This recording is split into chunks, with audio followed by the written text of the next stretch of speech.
What's up guys, Mr. SLIN here. Today I want to talk about an idea that I have for fixing 5CP.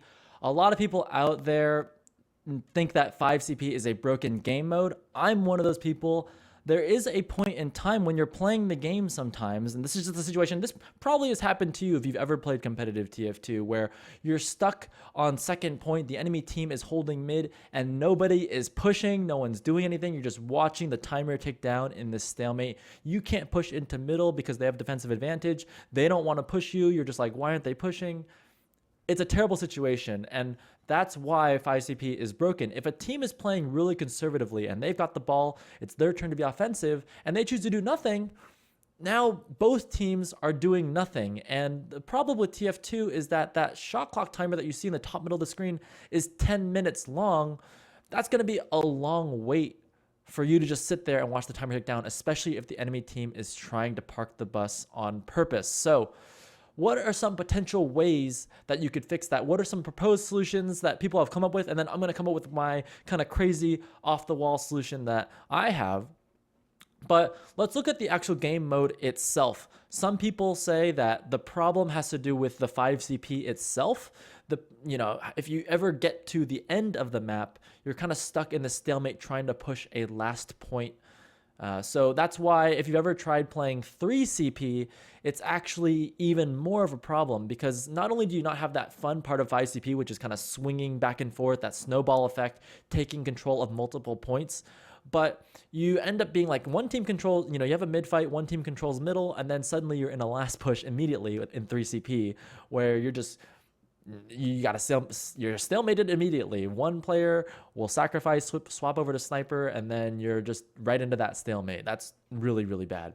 So you could go to the other extreme if you wanted to play around with the capture points and go for something more like a 7CP. But I'm going to take this example and go even further, to go super extreme and say, what if you had like 13CP? And you're like, okay, the idea is you have this one mid fight, and then because you're not on last point, the teams are willing to take more of a risk. Like they're more willing to push out and try and take ground. Like let's say you had a series of Badlands Spires repeating over and over again, or a series of Badlands mids. And because you're not on last point anymore, you're reducing the number of last pushes there are, and maybe you might have a more fluid game that way.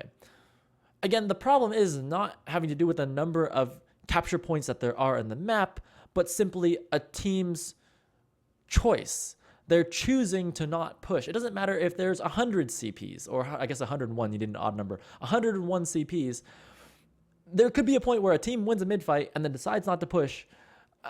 Even if you're on defense, even if you have 20 CPs left before you lose the game, you're still not going to push. You're on defense. The other team's job, they have more capture points. They're supposed to push. If they choose not to push, you're still in the same problem. So a lot of people will say, okay, why don't we just look at the shot clock? That timer in the upper middle of the screen, that's the most obvious number that we could adjust. Why is it 10 minutes long? It's so long. Why? We could just shorten that. Maybe it would force the team to push.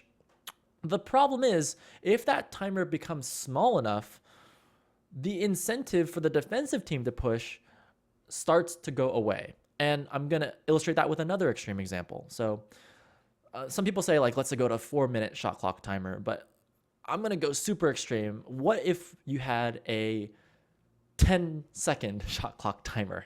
It was just super extreme. And so that means, let's go through that situation. So a team wins a mid fight, they capture, and you have 10 seconds to push. I'm going to fast forward and say that the offensive team can start and fail that push in 2 seconds. So they push in a second point, they mess up the push, and now it's the defensive team's turn to try and push and take back middle. The thing is, because the timer is so short, it's only 8 seconds left on the clock, it's like they have no incentive to push middle. In fact, it's their turn to decide not to push. They could just sit there, wait for the 8 seconds to tick down, and then they're right back into a mid fight again. Sure, you're not guaranteed to win middle if you use this strategy, but at least you're not risking an offensive push. And some teams are really, really bad at offense. So that might be a viable strategy. Let's say if you're a really, really strong defensive team, you might decide never to push. You'll wait for that timer to tick down 8 seconds. Boom, right back into a mid fight once again. So having shot clock timers, anything less than like 3 minutes, you're going to have this problem. Let's say your shot clock timer was a minute. Again, the defensive team can just stall for 40 seconds, and then the timer will reset and you're back into a mid-fight again. So you really can't have that shot clock timer being too short. Conversely, you cannot have that shot clock timer being too long, because you start getting into problems with the length of the map itself. So in Europe, they play with a 30-minute map. In North America, they play with two 30-minute halves. So let's go with a really extreme shot clock timer where the shot clock timer was 60 minutes. Well, then you run into a different situation where it becomes really, really tense to win that first round. The second the team wins that first round, they're just going to park the bus for the rest of the game. It'd be a really, really boring way to play, but that would be the proper way to play if you wanted to win. You would just let that 60 minutes count all the way down to 0, and then you'd win 1-0. So you have to strike a balance where the shot clock timer is not too long, but it's not too short. 10 minutes is actually pretty long, but when you're playing in a 12v12 pub server, which is the way that TF2 was originally designed, it actually doesn't feel that long. It actually feels about right. So we're really running into this problem not in 12v12 pub servers, but we're running into this problem in 6v6 servers.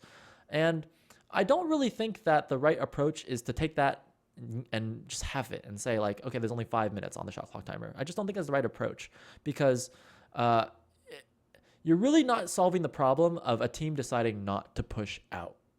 So what is my solution to the 5CP problem? Well, I stole a game design from League of Legends. And for those of you guys who are familiar with League of Legends, it's very similar to 5CP, where both teams have a base. And if you lose that base, you lose the game. And there comes to a point where the teams are effectively even, like just like in TF2 where both teams can be 6-up with even Uber, you can get to a point in League of Legends or even in Dota where you've maxed out. So you're max level. Let's say like the game's like an hour and a half long. You're going to be max level. You're going to have all 6 weapons. You're just going to be fully upgraded, and there's going to be nothing left for you to farm on the map. It's possible for you in that situation, if there's no such thing as Roshan or no such thing as Baron, you would literally just sit in your base and turtle up until the enemy team fails an offensive push. And that would be so, so boring to just have a team turtle up in their base, stalling as much time as they can for you to just fail that push. So what the developers of those MOBAs have done is they've created neutral objectives. That's what Roshan is. That's what Baron is. It encourages you to leave your base and fight over this neutral objective. And if you don't fight over that neutral objective, you will get punished. So with Roshan, you kill it and you get a ton of gold, and you also get a revive or whatever. In League of Legends, if you kill Baron, you get this buff that empowers your minions, makes you as a character so much stronger than the other team. And once you get that Baron buff, it becomes significantly more likely that you'll win the next team fight. And that gives your team the power it needs to just push through and just know that they're going to win. Same thing with the Dragon buff as well in League of Legends. And what I'm proposing is something very similar in 5CP. It's kind of a crazy idea. I don't know if it actually ever would happen, but imagine you are on your last point and the enemy team is pushing you, and they sack for a sniper. You know, let's say you have like a 1.5-minute shot clock timer, and just the teams decide they're just not really getting any movement that they want. The shot clock timer ticks down to 0, and instead of having another mid fight, what happens is 2 ramps like descend from the heavens. The ramps come down, and then the teams can choose to walk up the ramps, and at the top of the ramp is a heavy. It's like a mechanical heavy, like man versus machine, because I'm trying to be thematically correct for TF2. But you have this like robot heavy at the top of the ramp, and it's a pretty strong heavy, but it's 1v1able, like barely 1v1able if you're trying really hard to. Maybe like later in the game, it would be like, maybe it's like 2v1able or 3v1able or something like that. So it requires your team to kind of go up there and contest that neutral objective. And if you don't do it, well, that heavy is either going to, you kill the heavy and it gives you like a huge buff, like crits or something, or it gives you, it'll like drop intel and you pick up the intel like Roshan, right? You pick up the intel and suddenly your team has this huge buff or something like that, right? So it's kind of a crazy idea. I don't think any map maker in TF2 would be crazy enough to actually try and make this, but I really do think that this would solve the 5 CP problem, because you have to leave your defensive position, walk up this ramp, and try and fight this heavy. And the other team's going to be right there fighting it too. So now you got to kind of fight. And meanwhile, you're poking down the heavy, and the heavy's health is ticking down lower and lower. And one team just has to go for it and kill that heavy. That could be fun to watch. That'll create that sort of tense moment, and you're kind of guaranteed for one team to get that buff. And whichever team gets that buff will be the team that pushes through and gets to the next capture point. I mean, that's exciting to me. That's more exciting, at least, than like watching a timer tick down. So yeah, kind of a crazy idea, but yeah, I'm kind of curious to see what you think. Like, I think it could be a good idea, right? Like, if the developers are watching this, maybe they could implement that. I don't know. It's a crazy idea. Why not? Tell me what you guys think in the description below. Like, or tell me what you think in the comments, I should say. Like, what do you think? Like, do you think this is a good idea? What are some other options I might not have thought of for fixing 5CP?